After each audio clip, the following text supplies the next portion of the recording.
Hi, I'm Blasko, and this is the Ansys Additive Manufacturing Research Lab, or as we call it, the AMRL. This facility does hands-on fundamental research into manufacturing technology, specifically 3D printing, more formally additive manufacturing.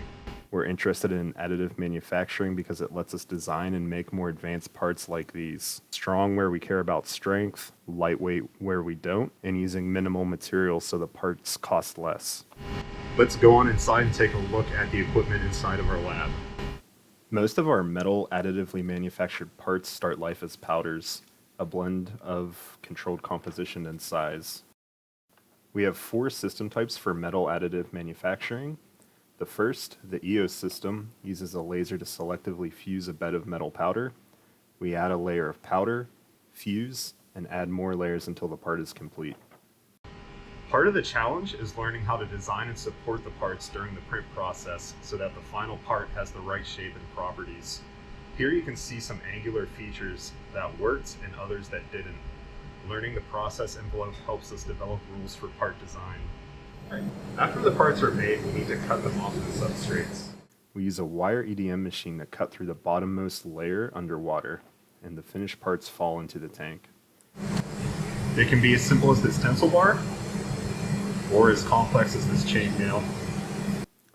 Another system, our direct laser deposition or DLD fabrication system, adds metal powder by a different technique, blowing powder through a nozzle towards a molten pool created by a laser beam. In industry, this technique is usually used for repairing particularly expensive parts, but it has a special use for us. By selectively adding powders of different types and compositions, we can adjust the properties and microstructure of parts. We also have binder jet 3D printers that are used for metals and ceramics. These selectively deposit binder onto a powder bed layer by layer. The resulting parts are loosely bound and only about 50% dense. Post-processing must be done to increase part density and performance. Hi, I'm Angeli, and I work on 3D printing of metal parts. So we have a couple of them that we've printed recently. There's a pit gear. We have binder jet printed lattice structures and laser printed lattice structures that we use for testing compression and different geometries, and this one's cross-sectioned. After making a part, we usually need to sinter and heat treat the components. This step is critical to the part's final microstructure and properties, and assessing the effects of different schemes is always an important part of this work.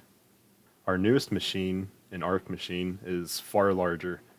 We don't start from powder. This machine builds a component by welding wire together into a part up to 3 cubic meters in size and weighing up to 3,000 kilograms. All of this is done under an inert gas hood.